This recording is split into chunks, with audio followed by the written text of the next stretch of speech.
let's talk right now about what is going on, not just in Syria, but also in Gaza as well, with Andrew Fox. He's a defence expert and research fellow at the Henry Jackson Society, also a former major in the Parachute Regiment. Very good afternoon to you, Andrew. Good afternoon, Julie. Thanks for joining us. Just want to talk first of all about Syria, because we understand that David Lammy, the Foreign Secretary, and his team have made diplomatic contact, we're told, with the rebels, this HTS group that are now basically running, as much of Syria as they got after the fall of the Assad regime. And we also know that some £50 million of humanitarian aid is being sent to Syria. First of all, I thought we weren't allowed to have talks with a proscribed terrorist group. And second of all, how do we know who's going to end up with this £50 million of aid? I think we're in a place now where domestic legislation has run hard into international relations realpolitik. It's a fact that HTS do run Damascus right now. And if we want to have any influence with them, we're going to have to find some way of talking to them. And I think that's what Mr. Lammy has done, and actually I support it. Unusually for me with Mr. Lammy's decisions in the Middle East, I actually think he's made the right move here, because if we don't, somebody else will, and that somebody will be China, it'll be Russia, it'll be Iran if they can. And we don't get to choose who are the leaders of these countries. The same with many of the countries we have to have dealings with. I thought it was rather a strange rule, but there is still chaos in Syria. A lot of people seem to be very optimistic. Well, Assad was awful, it can't be any worse. We saw after the fall of Gaddafi in Libya, we've seen after the fall of Saddam Hussein in Iraq, it can often get a lot worse. It can, and we also saw what happens when HTS's precursor group, Islamic State, were running huge parts of Syria and northwest Iraq. Let's just say they're not very nice people. You may recall some of the headlines that happened around that 2014-15 time of people being burned alive and all kinds of human rights abuses. So there's huge potential here for this to go south very quickly, and actually I suspect it will. If I was a betting man, the optimist in me clings to the possibility that they might come to some sort of federated, negotiated settlement where Syria finds peace, but I suspect this is going to degenerate into warlords.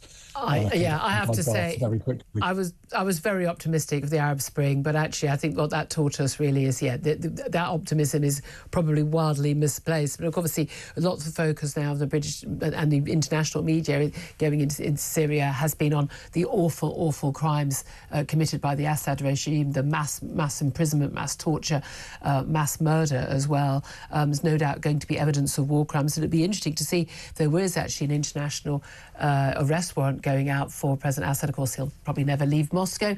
That won't ever be enacted, of course. But of course, we've had that focus on Israel over supposed accusations of genocide. An international arrest warrant issued for Benjamin Netanyahu on behalf for what's gone on in Gaza. But you've carried out a really interesting report at the Henry Jackson Society, looking at the number of deaths of civilians in Gaza, and with the only stats we've got, pretty much aren't any independent journalists allowed into the strip of land, and the only evidence we've really had has come really from the health ministry in Gaza, which after a little while BBC was persuaded to point out was the Hamas, the terrorist-run health ministry in Gaza. And these figures have been bandied about. I mean, they've just random numbers thrown about, but I think they've settled around the 40,000 odd mark in recent weeks of people who have died. But you've been looking at how many of those are actually civilians, and how many, the women and children we hear so much about, and how many of those are actually Hamas fighters.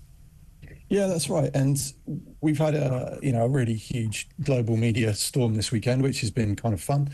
The people who wanted to read the report in good faith have taken it well, and those who don't have resorted to ad hominem attacks, and it's been really interesting.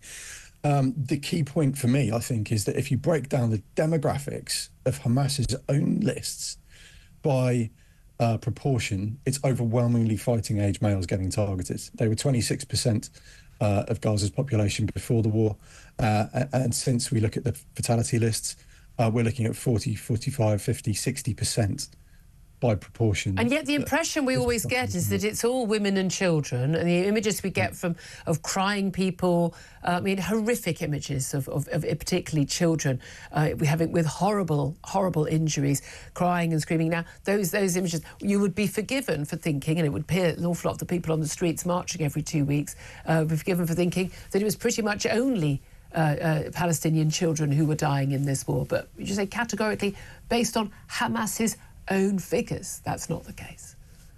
Yeah, exactly. And that's that we were really careful not to kind of make assumptions, not to make, wild conclusions. We've literally just looked at the data and interrogated it. And if you turn those numbers properly, it comes out in a far more balanced way than is reported by global media.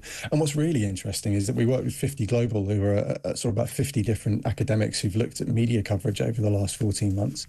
And they found out that 98% of the world's media is using Hamas's figures, and only 5% are making the point that the IDF say they've killed 17,000+ Hamas and associated militants.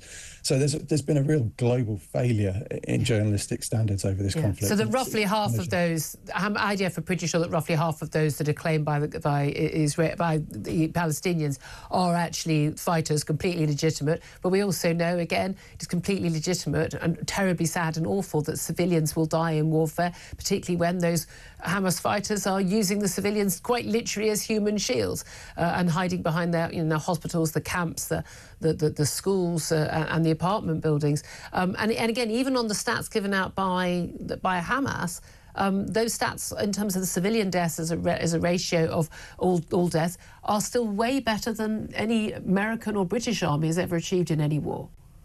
Yeah, exactly that. And it gives you a really good idea of how skewed reporting on this is, that people try and claim Israeli humanitarian evacuations as somehow ethnic cleansing in some way. Yeah. They're literally just moving civilians out of the way as they're under an international law duty to do. And it goes beyond their international law duty. I suspect if we in the West were fighting this war, civilian casualties would be vastly higher. Yeah. Now, that doesn't mean civilians aren't suffering. It doesn't mean civilians aren't dying. It doesn't mean that the damage in Gaza is horrific, because all of that is true. Absolutely. But what it means is that this is just a war, and it looks like every other urban war. It looks shocking and horrifying. Yeah. But to portray it as something other than just an urban war is deeply, deeply irresponsible. Now, obviously, we've talked about, big world events there. Can I ask you also about what's going on with this Chinese spy? It looks like there's going to be a court hearing this afternoon at 2 o'clock, where it's likely this H6, as is only allowed to be known in this country due to court order, that will be overturned. We'll find out